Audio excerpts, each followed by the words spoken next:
La pandémie m'a fait ce cadeau de $0 au mois de mars 2020. J'ai vraiment regardé l'échec droit dans les yeux.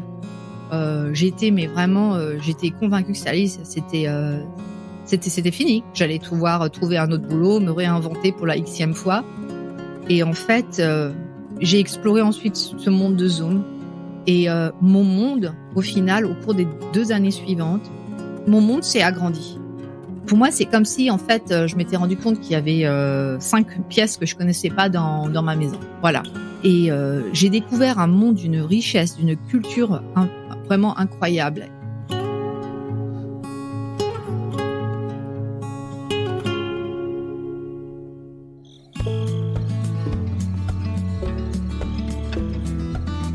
En mars 2020, le choc de la crise sanitaire, à laquelle le monde a dû faire face, a créé un très violent désordre et mis à l'arrêt complet de nombreux pans de l'économie mondiale. Le domaine de l'événementiel, des divertissements, des spectacles, la mise à l'arrêt de nombreuses écoles, et tous ces commerces et secteurs d'activité jugés comme non essentiels. Aujourd'hui, nous revenons 3 ans après sa première participation à French Expat sur ce que la pandémie a entraîné dans la vie d'Estelle Tracy, une employée en théorie non essentielle. Sommelière en chocolat, basée en grande banlieue de Philadelphie, aux États-Unis, Estelle revient sur ce cadeau très, très mal emballé que son chiffre d'affaires de $0 au mois de mars 2020 dernier. Je suis Anne-Fleur Andrely, vous écoutez French Expat, un podcast de French Morning.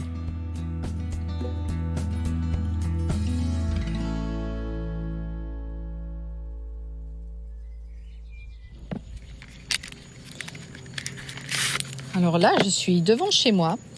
Je suis en train d'évaluer une nouvelle tablette de chocolat. Celle-ci, elle est originaire d'Australie et je suis toujours à l'affût de nouvelles tablettes qui me permettent d'avoir une bonne idée de ce qui se trouve à l'étranger. Voilà, donc là, voilà, c'est cassé. L'heure de la dégustation a sonné.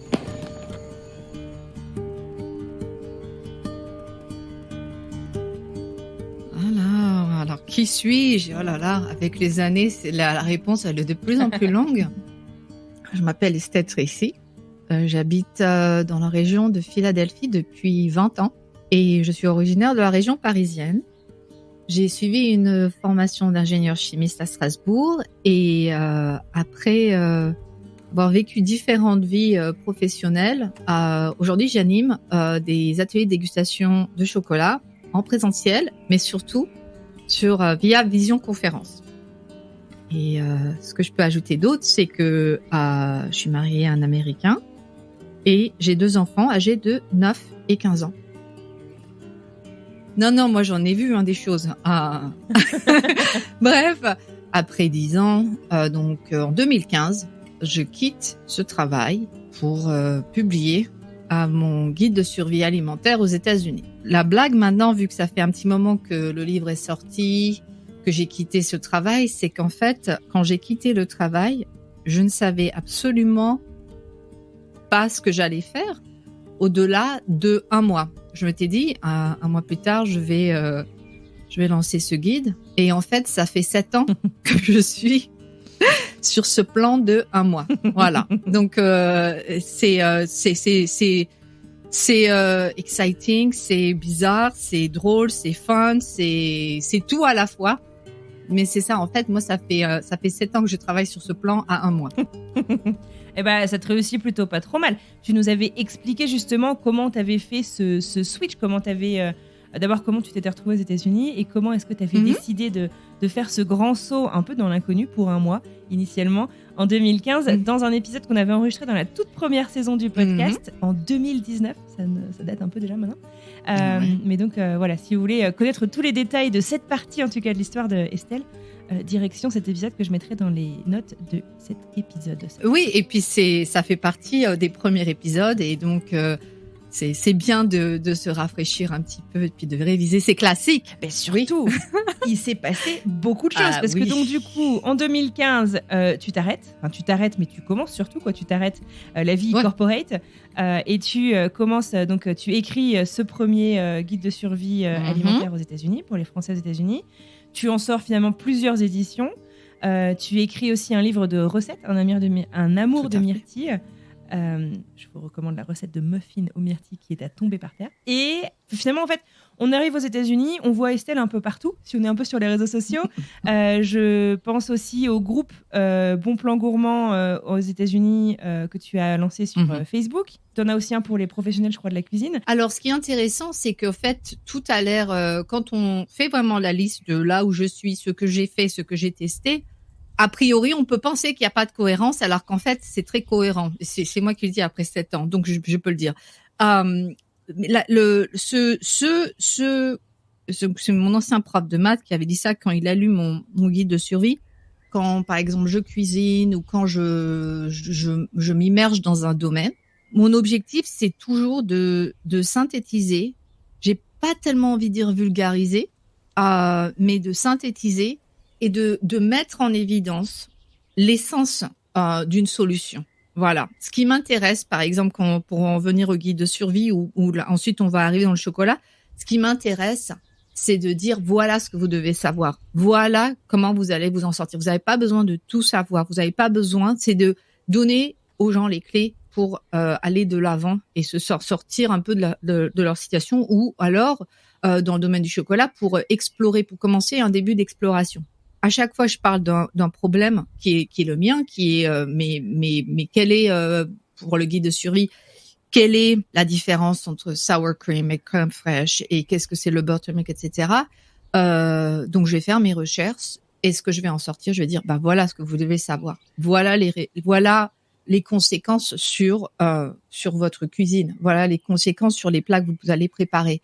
On n'a pas besoin de faire les mêmes recherches que moi, mais je vais leur dire voilà ce que vous devez savoir, mais sans non plus ce qu'on dit en anglais la dumb down. J'ai pas envie, j'aime pas. Ce qui est important pour moi, c'est de dire voilà pourquoi. Ouais, d'expliquer et pas juste donner une solution gratuite dont on ne fait finalement qu'on ne retient pas forcément. Voilà, moi j'aime pas, c'est quand par exemple, je sais pas Anne-Fleur si c'est pour toi c'est pareil, mais par exemple quand je lis un livre où on nous dit ne mettez pas au frigo, ne faites pas ci, ne faites pas ça. Moi, oui, je dis moi je suis pas, t'es pas mon gourou, je vais le mettre au frigo quand même, juste parce que t'es pas là pour vérifier. Mais ça c'est quelque chose qui m'énerve un petit peu. Mais bon, tout ça pour dire voilà, moi c'est ça qui m'intéresse. Quand on suit une formation scientifique, je pense qu'on voit un peu le monde un petit peu différemment de ceux qui n'ont pas cette formation. Moi, ça m'aide énormément à comprendre les liens entre les choses. Ensuite, ce qu'il y a, c'est que je suis vraiment fondamentalement convaincue qu'on a tous en nous, ou tout en nous, la capacité de faire des grandes choses. Quand on nous explique les choses comme il faut, on a tous eu un prof qui nous a un peu montré la voie, qui nous a expliqué les choses de manière très claire, qui nous a permis ensuite de nous en sortir, d'aller de l'avant et d'avoir de bons résultats. Je suis vraiment convaincue que quand on donne les clés à quelqu'un, que ce soit pourquoi la farine est différente aux États-Unis et voilà comment remplacer la T55, pourquoi la remplacer par la all-purpose flour, pourquoi est-ce qu'elle va être plus gourmande en eau. Quand on explique les choses simplement, on donne du courage aux personnes qui reçoivent l'information. Et quand je reçois un message de quelqu'un qui dit mais grâce à ton livre, j'ai découvert ci, j'ai appris A, moi ça me fait super plaisir. J'adore transmettre. Voilà.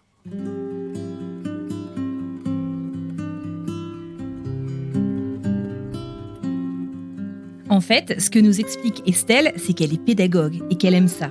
Est-ce que c'est une passion qu'elle s'est découverte dans sa reconversion ou est-ce que c'est quelque chose finalement avec lequel elle a grandi et qui s'est juste exacerbé dans sa nouvelle profession ?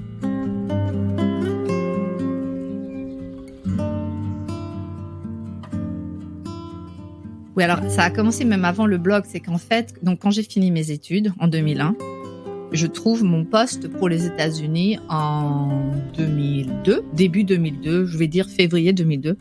Et on sait toutes et tous que les visas, ça prend du temps. Et donc, en la période, moi, je suis arrivée en juin. Et entre février et juin, j'ai fait du tutorat, mais alors en maths, en physique, en anglais, en allemand. Mais c'était, je crois que ma pointe, c'était 30 heures par semaine pendant les vacances de Pâques. Et quand j'étais même étudiante, quand j'étais en stage, c'était un stage non rémunéré et j'étais boursière. Et je me souviens, le stage, il couvrait juillet, août, septembre. Et moi, j'avais plus de bourse à ce moment-là. Et je me souviens, j'étais à Strasbourg. Notre labo était juste en face du Crous. Je traversais la route pour aller voir les petites annonces pour donner des cours particuliers et faire du tutorat. Quand j'ai quitté en 2015 mon ancien boulot et que j'ai sorti le guide de survie et j'étais encore en plein questionnement, je me suis inscrite sur un site qui s'appelle Wyzant. Donc c'est WYZANT.com et j'ai décidé, j'ai dit j'ai du temps, je vais faire du tutorat en français. Et donc c'est ce que j'ai fait à ce moment-là. Donc quand je sais pas quoi faire, j'essaye de transmettre, d'enseigner, d'expliquer. C'est super gratifiant.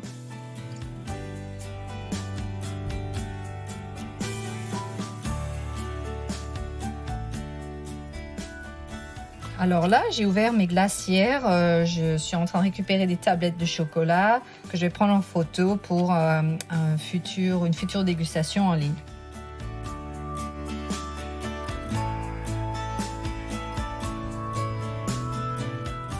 J'aimerais bien qu'on revienne du coup en fait sur les toutes dernières années, à peu près en fait au moment où on s'est quitté quoi. On s'est quitté fin 2019, donc dans un temps qui nous paraît hyper loin parce que c'était avant la pandémie. Ouais. Ça paraît être une autre vie. Toi, à ce moment-là, tu venais de terminer 37 Chocolate. Est-ce que tu peux nous expliquer en fait ce que c'était le concept, ce qui t'a initialement en fait amené vers le chocolat? C'était une histoire d'anniversaire. C'est ça. Donc 2015, le guide de survie est en version papier et je décide de passer en revue 37 tablettes de chocolat en l'honneur de mon 37e anniversaire qui tombe le jour de Halloween. Et donc, pour faire très court, je me spécialisais dans le chocolat, ce qu'on va dire grand cru en français. En anglais, moi je dirais plutôt le single origin, donc des tablettes dans lesquelles on goûte à une variété de cacao qui vient d'un terroir particulier. Alors déjà, j'avais été inspirée par ma copine Nicole au Canada, qui avait couru 50 km en l'honneur de son 50e anniversaire. Ce qui se passait, c'est que moi, je me souviens, elles m'ont appelée, elle et sa copine, qui ont couru ensemble, et je me souviens très bien de son visage en fin de course. C'était un sourire jusqu'aux oreilles, et mais vraiment un sentiment de fierté que je pouvais lire sur le visage. Et ce que moi, je me souviens avoir pensé, mais qu'est-ce que j'aimerais me sentir aussi accomplie et fière le jour de mon anniversaire. Et à cette époque, il y avait un nouveau coffee shop qui venait d'ouvrir dans la ville avec une section de tablettes de chocolat qui avait pour moi 2 caractéristiques. Numéro 1, le prix était plus élevé que le chocolat que je trouvais au supermarché. Numéro 2, il y avait toujours un nom de pays. Donc, Guatemala, Belize, souvent un pays d'Amérique latine ou Madagascar ou en Afrique. Et je me disais, mais quel est le rapport entre le prix, l'origine et le goût? J'avais 2 questions. C'est est-ce que vraiment le prix se justifiait en termes de goût, ce qui me donnait beaucoup plus de plaisir? Et 2, quel était le rapport entre le pays d'origine et le goût de la tablette de chocolat? Si je goûte à 37, j'aurai la réponse à ces questions. J'ai posté toutes mes revues sur YouTube. Et ce que j'ai découvert, c'est qu'il y avait très, très peu de contenu sur ce type de tablette. Je voyais des revues de ce qu'on trouvait au supermarché. Moi, ça m'intéressait pas. Je voulais aller vraiment, je voulais aller un cran au-dessus. Et je m'étais dit, oh là là, moi, je sais ce que ça veut dire. Ça veut dire qu'il y a une place à prendre dans ce milieu. Alors, j'ai fait ce défi qui s'est écoulé j'ai commencé en mai 2015 et donc 31 octobre 2015, c'était la fin du défi. À la 8e revue, je me souviens très bien, j'ai goûté à une tablette qui m'a vraiment... j'avais l'impression que le temps s'était arrêté. C'était une tablette très intense en goût, une texture qui n'avait rien à voir. Elle était pas granuleuse. Elle avait, on aurait dit de la soif, je sais pas. C'était complètement différent. c'était un chocolat au lait très corsé à 65%. Puis c'était incroyable c'était vraiment la claque gustative. Et à ce moment-là, je me suis dit mais c'est clair, je vais pas m'arrêter à 37. Et donc ce qui s'est passé, c'est que j'ai vraiment voulu partager ce que j'avais découvert. Vraiment le monde du chocolat. Moi, il y a vraiment 2 choses qui m'ont marqué, c'est cette idée d'intensité de goût, vraiment d'expérience, cette claque gustative. Je voulais vraiment la transmettre, la partager. Ah ouais, je voulais que d'autres le vivent. Mais l'autre chose, c'est que j'ai vraiment compris qu'il y avait des gens derrière toutes ces tablettes. Je suis entrée en contact avec la chocolatière qui a créé cette tablette. Et pour moi, c'était une grosse révélation aussi. Je me dis, bon sang, c'est aussi facile que ça de parler à la personne qui fait son chocolat. Pour moi, c'est comme si, en fait, je m'étais rendu compte qu'il y avait 5 pièces que je connaissais pas dans ma maison. Voilà. Et j'ai découvert un monde d'une richesse, d'une culture vraiment incroyable. Avant ce challenge, je savais pas vraiment d'où venait le chocolat. Enfin, très vaguement, je savais que ça venait du cacao, mais j'en savais pas plus. Je savais pas toutes les étapes qu'il fallait pour transformer une fève de cacao en une tablette de chocolat. Donc j'ai tellement appris, je me dis mais en fait c'est un produit très très noble et je comprends pas pourquoi on le voit pas entre guillemets.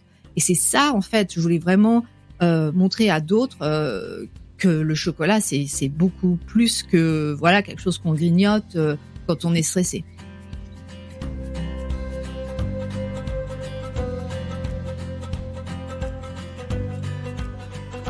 Mais si Estelle nous raconte ça avec un naturel et une passion déconcertante, le lancement de cette nouvelle activité n'a pas été de tout repos. Ça, de lancer cette activité chocolat, alors ça a été une grosse traversée du désert. Mais vraiment. Ah ouais. Parce que je vais te dire, alors je pensais, donc tu parlais de la communauté française, le groupe que j'ai commencé après la sortie du guide, Bon Plan Gourmand aux États-Unis, à ce jour on est 10 000. Donc j'avais quand même entre les lecteurs, lectrices du blog, du livre, du guide de survie, le groupe Facebook, j'avais quand même une communauté. Sur Instagram aussi. Oui, sur Instagram. Mais j'étais. Partais pas de zéro. Non, je partais pas du tout de zéro. Et je me souviens très bien quand j'ai acheté mon premier stock de tablettes. Donc c'était, je crois, 200 tablettes de chocolat, ce qui à l'époque me paraissait, mais c'est pour une personne normale, c'est beaucoup, mais c'était pour les revendre. Donc j'ouvre mon premier compte. En gros. Je vais revendre ces tablettes et mon but, c'était vraiment de les vendre à la communauté qui me connaissait, qui avait déjà investi dans un livre, donc qui me faisait confiance. Et je m'étais dit, oui, je vais proposer ces tablettes, donc qui à l'époque coûtaient entre 10 et 12 $ par tablette. Et j'avais même mis en place un site en français. Je pensais même pas les vendre aux Américains. Ouais, d'accord, ouais, tu t'es pas projeté dans la communauté locale finalement. Non, pas au début. Et alors, la communauté française, je me souviens très bien, j'ai vendu 2 tablettes. Alors là, j'ai un sentiment de... je suis prête à prendre le sac en papier et puis hyperventiler. Je me dis, mais il me reste 198, ok. Une situation particulièrement angoissante pour Estelle, qui se retrouve donc avec son stock de chocolat sur les bras et qui remet tout en question. Qu'est-ce qu'elle fait ? Vers quoi elle va ? Et qui va être intéressé dans ces tablettes de chocolat?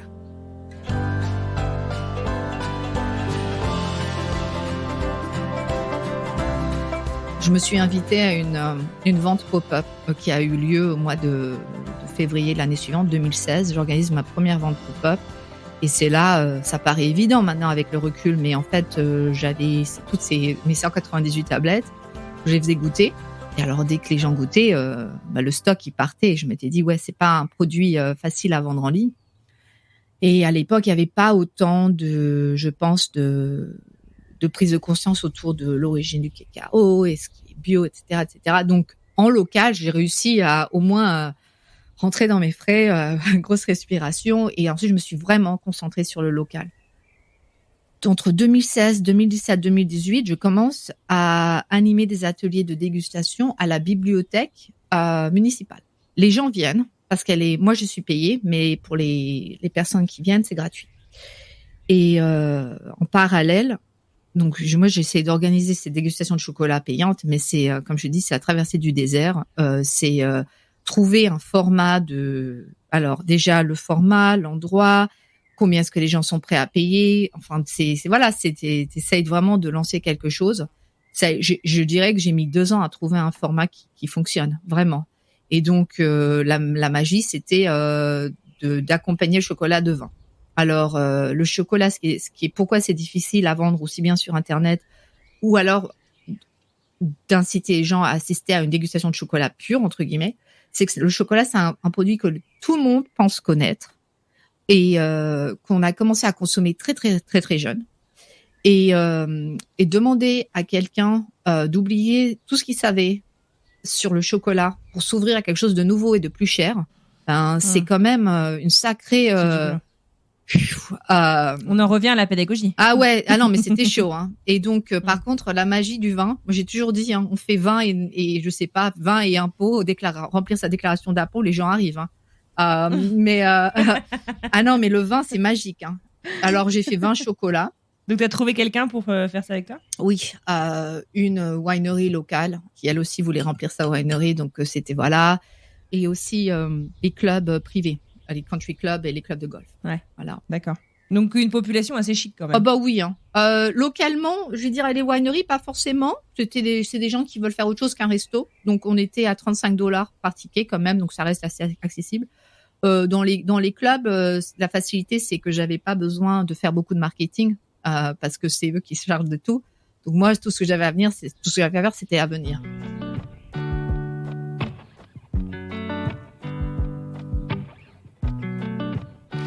Alors là, ce qu'on entend, c'est du papier. J'ai reçu une livraison de chocolat la semaine dernière et donc je suis en train de enfin défaire les boîtes et mettre donc ce papier de rembourrage au recyclage.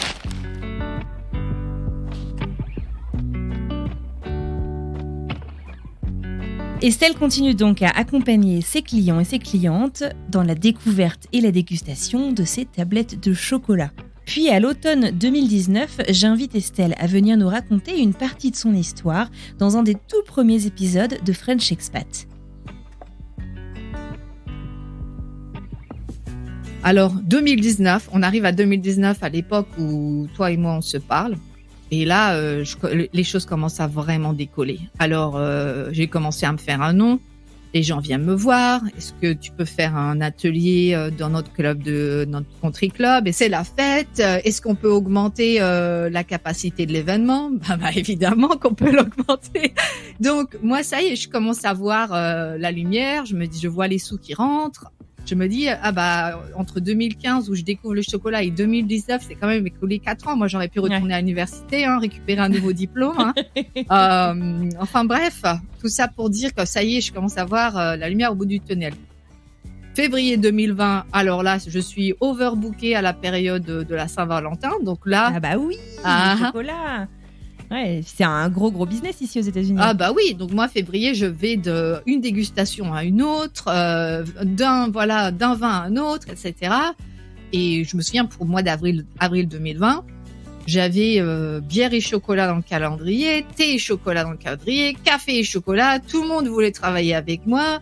L'une des wineries, c'était viens tous les mois, carrément. Ah non, mais moi, c'était ça y est, j'ai trouvé ma voie, ça y est, il était temps. Donc 2020, donc 5 ans après le début de mon histoire chocolatée. Et donc ça y est, Estelle s'est trouvée, elle est sûre de ce qu'elle fait, elle adore ce qu'elle fait, elle adore rencontrer du monde, elle est complètement bookée, elle adore ça. Sauf que finalement, son business, il repose aussi beaucoup sur les événements, sur la rencontre avec les gens. Et en 2020, il s'est passé ce que vous savez tous, la pandémie mondiale du coronavirus.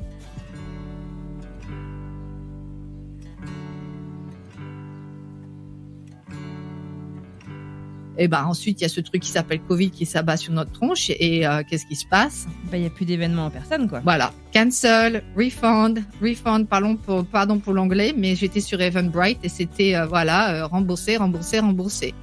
Et je revois dans mon système de compta, mars 2020, revenu $0. Voilà. J'avais mes tablettes que j'avais achetées. Je dis, voilà. Et je me dis, ça y est, c'est fini. Commencer à voir le début, et à ce moment-là, donc moi, comme je te dis, j'ai 2 enfants. Moi, je suis vraiment tout le monde. Enfin, là, c'est l'école à la maison, enfin sur Internet, donc en 2020.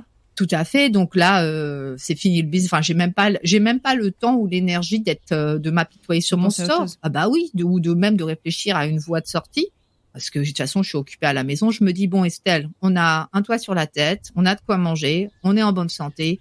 Au final, j'ai pas. Alors c'est là où je me dis la chance que j'ai, c'est que les gens me demandaient toujours est-ce que tu as un magasin, est-ce que tu as un magasin. J'ai pas de magasin, j'ai pas de. Ouais. Tu vois, là, je suis en train de voir la vidéo, donc les gens pourront pas le voir, mais tu vois une partie de mon stock derrière moi. C'est ce que je regardais. Bah oui, donc c'est ça. Les boîtes. C'est ça. Donc si, enfin voilà, tout ça pour dire, au final, les choses auraient pu être bien pires. Et je me dis bon, bah écoute, tant qu'il y a de la vie, il y a de l'espoir. On va s'occuper des enfants jusqu'à fin mai, enfin des enfants de leur scolarité. Ouais. Je veux pas que les gens croient que je m'occupe pas de mes enfants en été, mais voilà. T'as géré les Zooms, tous les cours en ligne, etc. Oui, la kiné en ligne, enfin bref, ça c'était fun. Hein. Bref, et j'avais besoin de me libérer, j'avais besoin d'avoir l'espace mental pour m'occuper du futur du business. Et je me souviens, il y a une personne, une très gentille personne que je connaissais depuis très longtemps via les blogs en français, Florence, si tu m'écoutes, qui m'a dit mais tu sais, tu pourrais faire des dégustations sur Zoom. Alors moi, je suis vraiment, tout le monde le fait. Enfin bref, je suis vraiment pas convaincue, etc. Comment ça, tout le monde le fait? Personne faisait des dégustations, quoi que ce soit sur Zoom? En mai, mes collègues avaient pivoté. Ça, je dois bien le dire, mes collègues chocolatiers là le faisaient.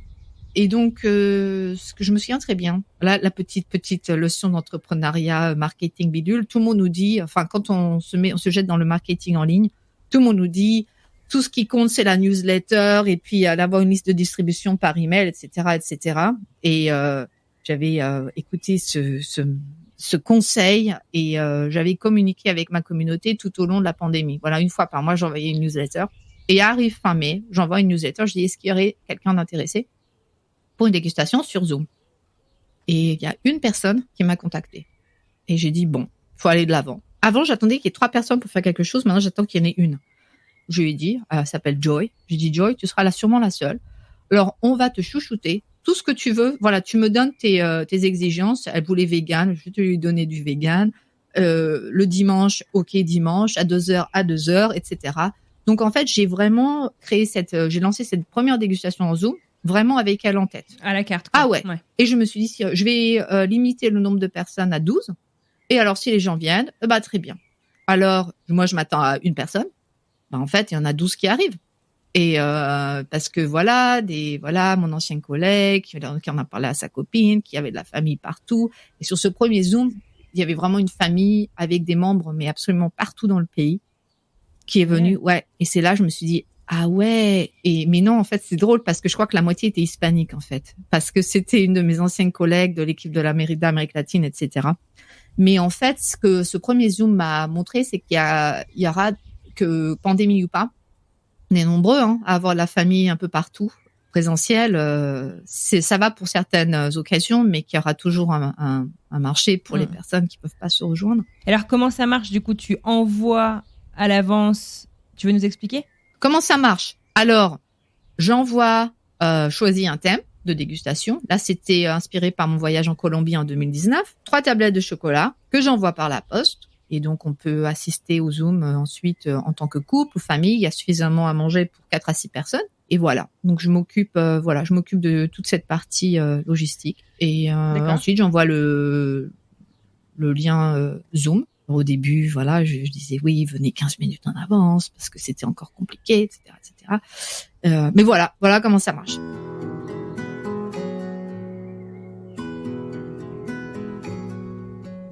En sortant de ce premier Zoom, Estelle réalise qu'en fait, il y a une solution. Une véritable épiphanie qui lui montre que le présentiel n'est effectivement pas nécessaire dans tous les cas. C'est ce qui l'a amené à appeler finalement cette pandémie un cadeau très mal emballé. Je la laisse vous expliquer.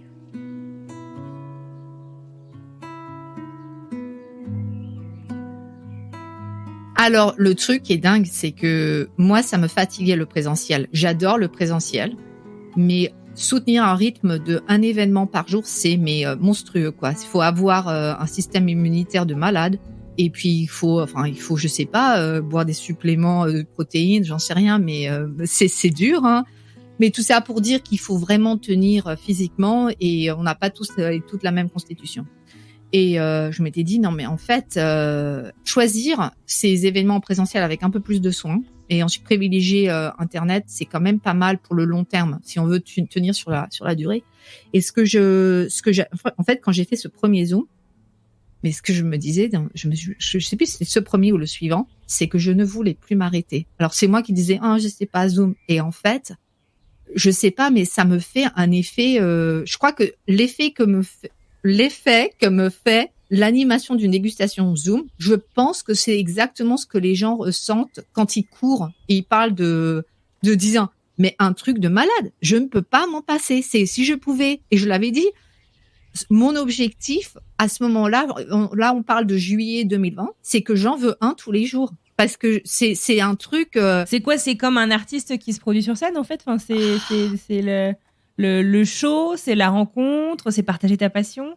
C'est difficile à expliquer. Alors déjà, je pense qu'il y a une partie alignement avec ma mission personnelle. Parce que quand j'animais les dégustations de vin et chocolat, et même à ce jour, à moins que le groupe soit très petit, moi, ma passion, ce qui m'anime, c'est le chocolat.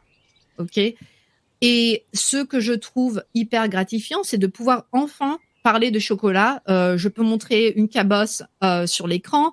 Les questions sont beaucoup plus poussées. On est quand même, on a pas mal de temps ensemble sur le Zoom. C'est d'avoir enfin cette impression d'avoir trouvé un format qui soit aligné avec ce que moi j'ai envie de transmettre. Et ça, c'est vraiment génial. Et quand je faisais vin chocolat, donc moi, j'étais là en tant qu'hôtesse, entre guillemets, dans le sens où voilà le chocolat, voilà la tablette. Démonstratrice, quoi, un peu. Bah oui, et puis bon, oui, ça va ensemble parce que certains écoutent pas. Il y en a qui voulaient vraiment pas, qui voulaient rester entre amis, ce qui est très bien. Mais je me dis, c'est quoi la finalité sur le long terme, en fait? C'est quoi c'est pas assez pour moi. J'ai besoin de plus de transmission. Et sur la vidéoconférence, ce que je peux partager, c'est énorme. Parce qu'ensuite, les personnes partagent elles-mêmes. Quand j'ai des personnes qui viennent d'Amérique latine, qui viennent aux États-Unis, alors souvent, c'est des gens qui connaissent le cacao. Une fois, je me souviens, ça s'est arrivé beaucoup plus tard, mais pour tout ce qui est événements, lorsque j'ai des événements corporate, dans la tech, il y a énormément de diversité. Je vais avoir des gens qui viennent. Je me souviens très bien d'une personne qui a assisté à une dégustation, qui était originaire du Brésil. Elle était super contente. Elle m'a demandé à la fin de la dégustation la permission de partager une photo. Et c'est sa maman qui lui avait envoyé le matin même. Et c'était elle, petite fille, elle devait avoir 5 ou 6 ans, sur un trampoline au Brésil, en train de sauter sur des fèves de cacao qui séchaient. Et c'est manifestement une méthode là-bas. Moi, je connaissais pas la méthode trampoline, mais manifestement au Brésil, c'est normal. Voilà, c'est tellement plus gratifiant et aussi, enfin, je sais pas, il y a quelque chose de magique qui se passe et je pense que, à moins de tester énormément de choses, on sait pas ce qui va nous satisfaire comme ça, qui va nous donner ce rush de dopamine, comme tu dis. Mais moi, ça y est, quoi, c'est mon truc, c'est encore et encore et encore.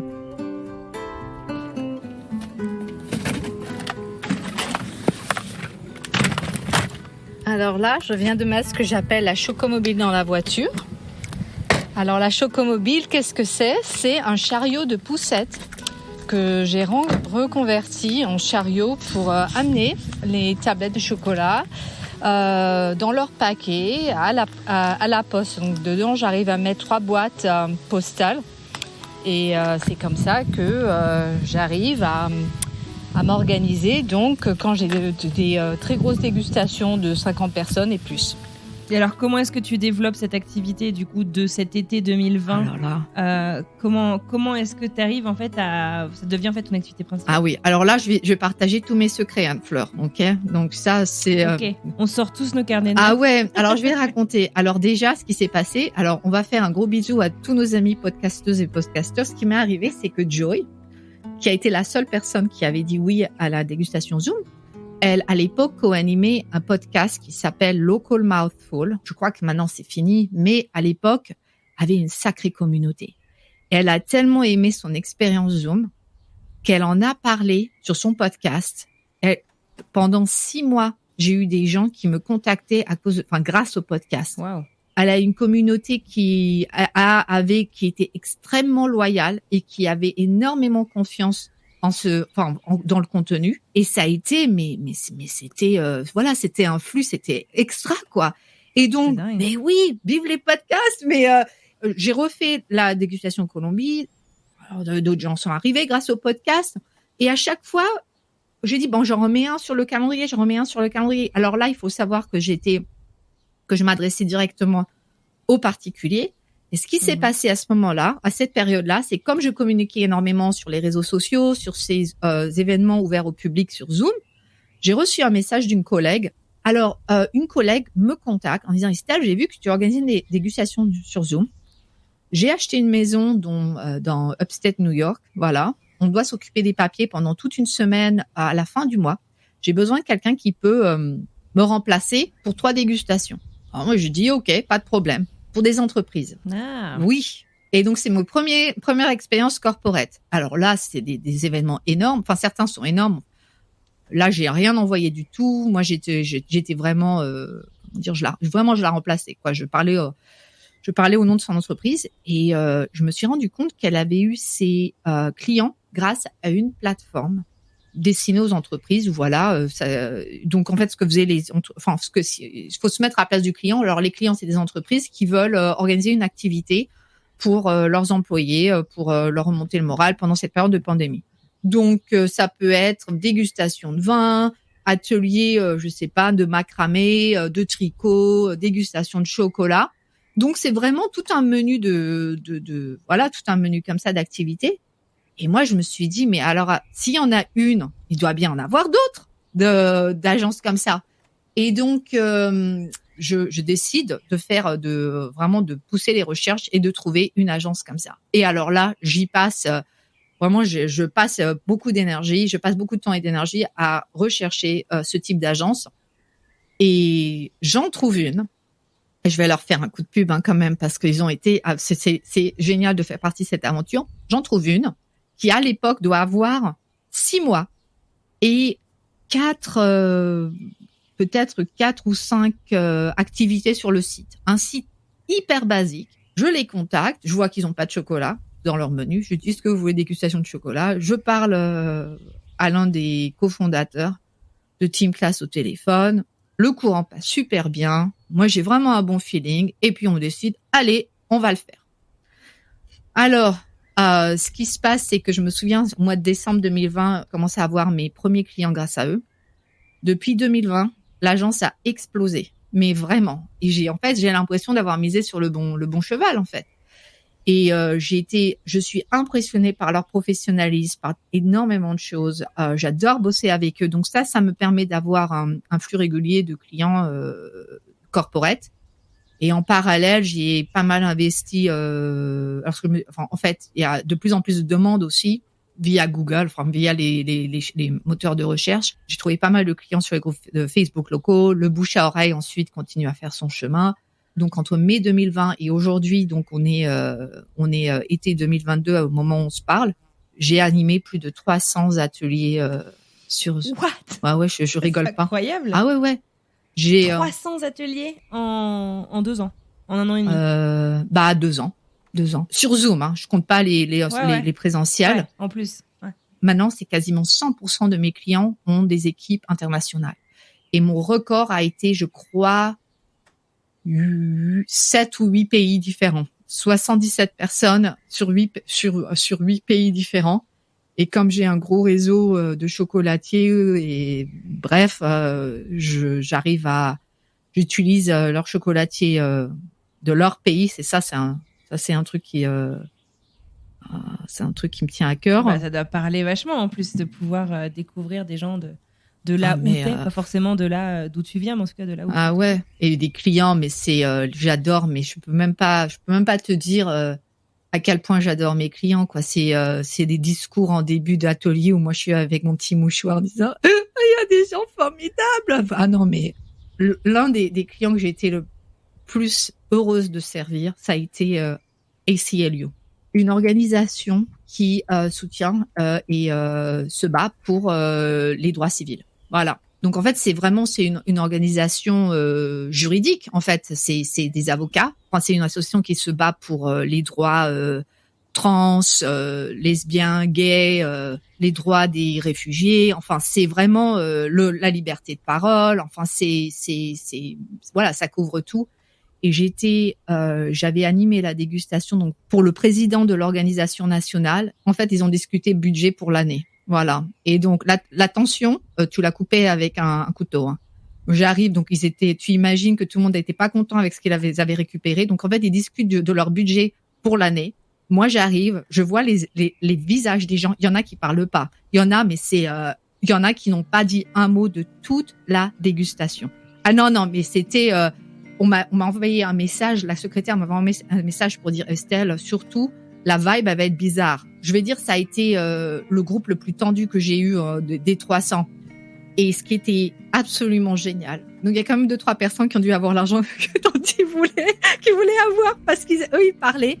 Et on a commencé à rigoler, etc. Et à la fin de l'heure, on a dû nous rappeler que c'était fini. Il y a des gens qui étaient qui avaient oublié leurs problèmes, leurs histoires de budget, etc. Et j'ai reçu un message après. Incroyable. Pour me dire, mais c'était exactement ce dont cette équipe avait besoin, mais merci beaucoup, quoi.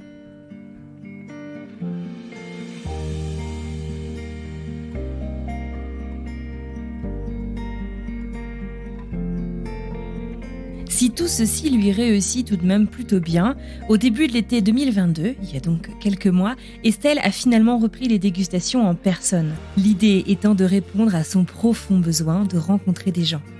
Comme elle le dit, pour elle, ce n'est pas sain de ne vivre que sur Internet. Même si cela est tentant, et de ce qu'on a pu comprendre, ça lui sert plutôt bien.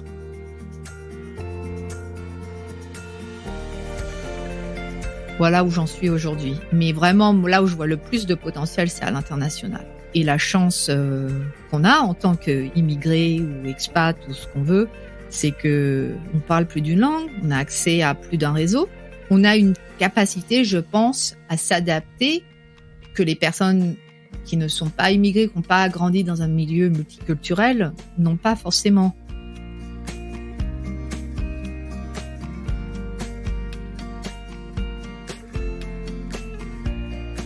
La pandémie m'a fait ce cadeau de $0 au mois de mars 2020. Voilà, j'ai vraiment regardé l'échec droit dans les yeux. J'étais convaincue que ça allait, c'était fini. J'allais trouver un autre boulot, me réinventer pour la xème fois. Et en fait, j'ai exploré ensuite ce monde de Zoom. Et mon monde, au final, au cours des 2 années suivantes,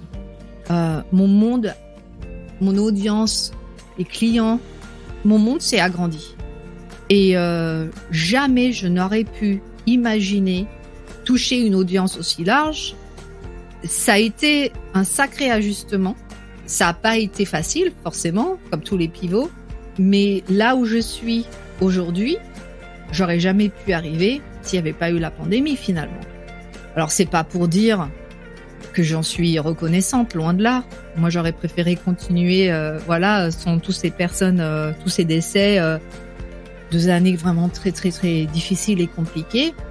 Mais finalement, je pense que ce que j'ai récupéré de cette expérience de pandémie, d'être face à face à l'échec, ce que j'en récupère, c'est que finalement, on a beaucoup plus de ressources en soi qu'on imagine. Et que même si tout s'arrête demain, et ça, j'en ai tellement conscience, c'est pas très grave en fait. On en revient on a un toit sur la tête, on a quoi nourrir nos familles. Bon, on est en bonne santé. C'est ça vraiment le plus important au final. Et si demain je dois faire autre chose, je ferai autre chose. Donc finalement, les causes de ce pivot du business d'Estelle, ce fut véritablement un cadeau très mal emballé. Très mal emballé, ça c'est sûr, hein, parce que passer tout le mois de mars à rembourser tout le monde, de voir tout ce revenu qui part, ça fait pas du bien. Mais on avance, il y a toujours... Est-ce qu'il y a quelque chose que tu ferais différemment au cours des 2-3 dernières années ou au contraire, C'est assez incroyable. Malgré les circonstances qui étaient difficiles, tu referais tout pareil. Je referais tout pareil. 0 regret. Mais même depuis 2015. C'est un chemin, quoi. C'est un chemin. Parce que je me souviens très bien de l'année où j'ai fait ma compta et il y a eu moins $100 dans la déclaration d'impôt. Donc, j'aurais mieux fait de rester couché, entre guillemets. Et là, vraiment, là, c'est mon vrai travail, en fait. En anglais, moi, j'appelle ça chocolate sommelier. J'en suis de plus en plus. C'est quelque chose qui me parle. Mais au final, oui, aller sur mon Zoom, envoyer des tablettes de chocolat et aller sur l'ordinateur faire tous les suivis tous les matins. Ça, c'est mon travail. C'est mon travail à temps plein. Alors, je sais qu'il dit non, mais ton vrai travail. Mais non, c'est mon travail à temps plein. Ce que j'apprécie aujourd'hui, c'est que ça a été un très, très long chemin. En tout cas, il m'a paru long. En fait, 7 ans, c'est quoi? Mais en même temps, ce que j'ai appris avant la pandémie, sur les accords vin-chocolat, sur le vin, parce que j'y connaissais rien en vin, le chocolat m'a ouvert la porte du vin. Et maintenant, je suis en position de pouvoir faire des recommandations de vin. Je suis en position de parler de vin et de chocolat toute seule. J'ai pas toujours besoin de quelqu'un qui va parler de vin. Pour ce que je fais, ça suffit. Je m'en rendais pas compte à l'époque, mais en fait, tout a été une brique. En fait, pouvoir faire les accords vin-chocolat, ça a été une brique. Savoir se comporter dans tous ces clubs de golf, en des lieux un petit peu luxueux, c'est une autre brique. Savoir poster tous ces tablettes de chocolat, au mois de juillet 2020, quand il faisait chaud à Porto Rico, savoir comment les emballer, etc. Ça a été une autre brique. Et un jour, on regarde en arrière, on se dit mais j'ai construit une maison, mais évidemment, en fait, ça a mis du temps parce que toutes ces briques, elles mettent du temps à se créer, à se fabriquer, à se cimenter. Enfin bref, c'est la patience et la persistance font partie de la recette et il faut pas vouloir accélérer les choses juste parce qu'on est pressé. Quelle sagesse! Mais c'est bravo. Je suis.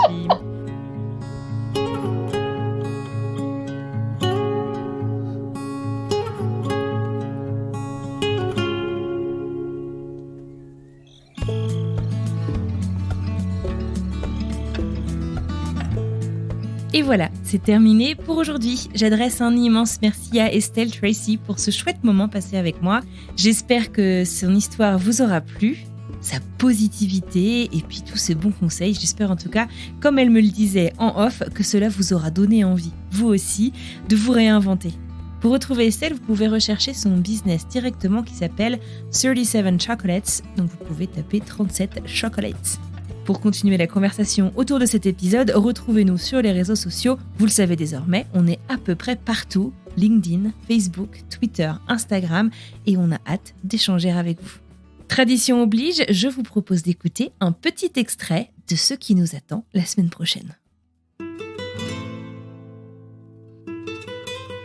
Je suis né homosexuel, gay, et c'était pas simple dans les années 90 en Picardie, dans le fin fond de l'Oise, près de la Somme, grandir dans cet environnement, dans un environnement assez macho, un papa agriculteur assez super gentil, super sympa, mais tu sais un peu brut de décoffrage, et je me suis jamais vraiment senti à ma place. Je voulais toujours sortir de mon village. C'était toujours, tu sais, une sorte de fuite en avant pour toujours essayer de te fondre dans la masse et ne plus être le petit garçon efféminé du village. Je suis arrivé le jour de Mardi Gras. Et Mardi Gras en Australie, c'est la Gay Pride en fait. C'était quelque chose de fou. Enfin, tu sors avec tes valises et tu arrives dans le centre de la ville et tu as des drapeaux gays partout. Et c'est comme un gros welcome. Enfin, tu vois, welcome Mathieu à Sydney. Viens comme tu es. On est là pour te recevoir. Ouais.